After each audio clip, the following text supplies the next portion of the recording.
Welcome back to the show. The Ghana Federation of Disability Organizations is urging employers and owners of businesses to prioritize the employment of persons with disability. They say this is crucial to ensure national development. The group is currently embarking on a campaign to push for employment opportunities for disabled persons. Alex Williams is a volunteer at the Ghana Federation of Disability Organizations, and he joins me now in the studio. You're welcome. Thank you. Before I ask about general issues, let's talk about tomorrow's program. You have a program tomorrow? Yes. So tomorrow we have a career fair for persons with disabilities as well as employers. This career fair is actually the second under the employment program of the Federation since 2012 and the third of its kind since 2010. Now what we overall seek to do at this career fair are two things. One, to provide a platform on which potential employers or actual employers will be appropriately sensitized on dealing with persons with disabilities at work, clearing the myths and the doubts on one hand. And then on the other hand, we seek to, via that platform, provide an opportunity for persons with disabilities to interface with employers, to also get first-hand experience regarding interviewing skills and other relevant hands-on knowledge required for the job market. Well, when you say addressing the myths and doubt, perhaps misconceptions, what are these?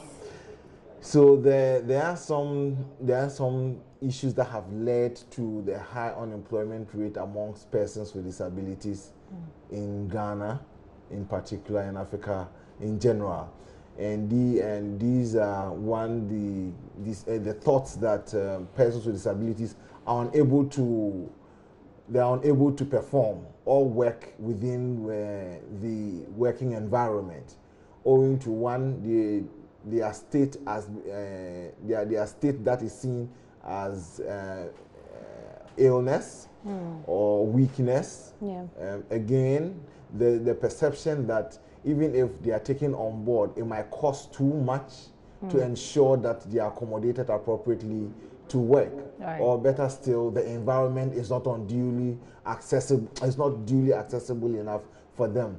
These are all myths and misconceptions and that employers have that often prevent them from taking on board persons with disabilities. In that case, what is it that you're going to tell them? How are you going to convince them with this fair that indeed people who may not look like you necessarily should be employed, and why they should be employed?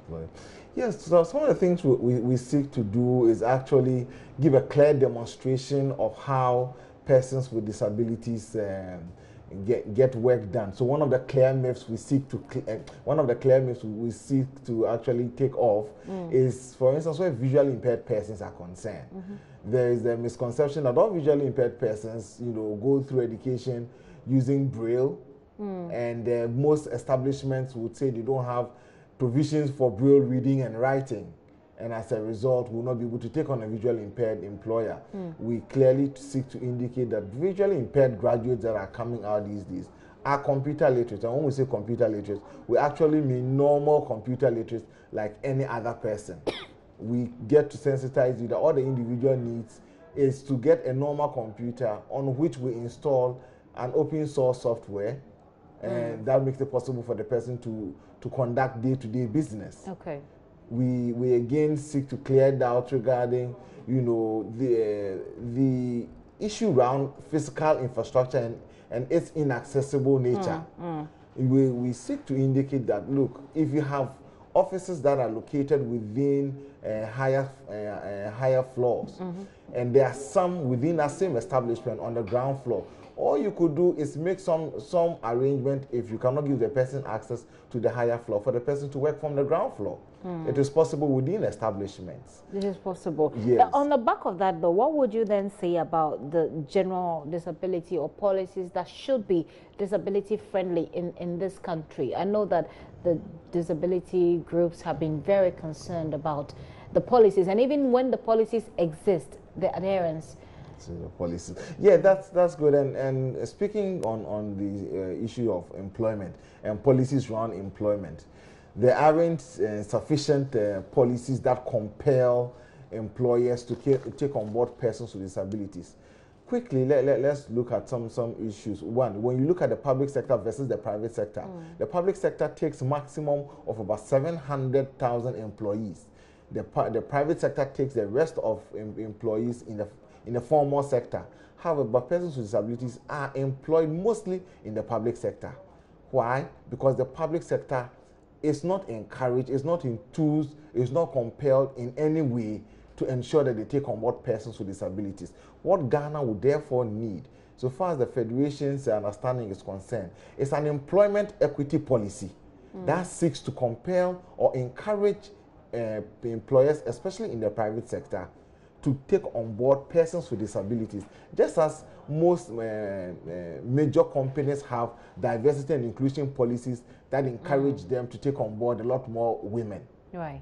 That's very interesting. I mean, so you'd use the computer software that you spoke about? Exactly. Actually, I work with the University of Ghana Computing Systems, and what we do over there is train blind persons in usage of the ordinary computer to get day-to-day business done. So how you operate with Excel, PowerPoint, Word, Internet Explorer, among others.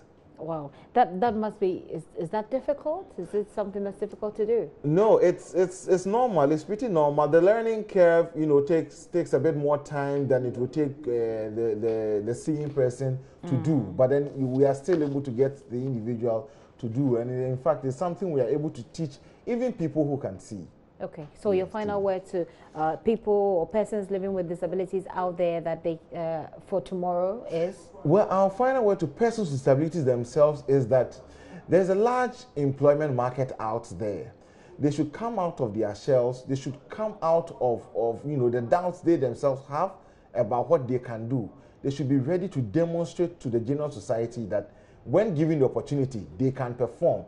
Some of them are hidden or stay back because of previous experiences. But it is time that they step out into the world and begin to knock on doors, and opportunities would avail themselves for them to demonstrate what their capacity or potentials are. Mr. Williams, thank you very much for passing through our studios. Alexander William is a volunteer with the Ghana Federation of Disability Organization. Tomorrow they're having a career fair where they're bringing on board persons living with, one disability or the other, and to show employers that they can do the job. So please give them a chance to show that they can.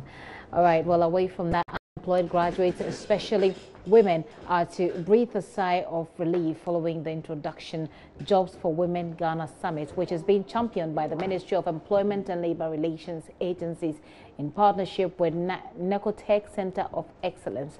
The initiative, which seeks to bring job opportunities to the doorsteps of Ghanaians, especially women, will provide a platform which will train and support young women for the job market. Their founder, Dr. Princess Okansi, has been explaining the various stages through which one can be part. It's first of all set up a TV show which will educate the nation about the importance of us working, and not just working anyhow, but working very well, according to the traits that we're doing a survey with several companies to give us what they call the traits of the ideal worker, the ideal talent in the nation. Now, once we have decided, we've taken that into consideration, we're going to use those traits that they are looking for to train our women. So we're asking for women from all over the nation to come. We're going to train them, and then we put them before employers. We are setting up a national job bank, and we also have a skills bank. We're asking companies all over Ghana to put their vacancies in this job bank. Once the vacancies are in that job bank, we're also asking all the unemployed young people to put their skills and their CVs, we call it their employability profiles, into the job bank. Now we can start to match. We're matching virtually as well as physically. We're going to have, during the summit, physical booths where companies can come and meet these trained women. These are pre-screened, pre-trained women who are the best that we can find in the nation to fill these vacancies. On the virtual side, we're also asking Ghanaians from overseas to go online and also choose some of these jobs and be able to come home to work and to support the development of Ghana. So where are you going to get these women from? Where are they going to be coming from? We are also working with the Ministry for Local Government, and we are working with all the districts for every woman everywhere to get on board, and we are setting up job centers. Today we are looking at launching the One District, One Job Center opportunity. We're going to be working with the Ministry. Gary L. Smith is standing by with sports on the pause. Please stay.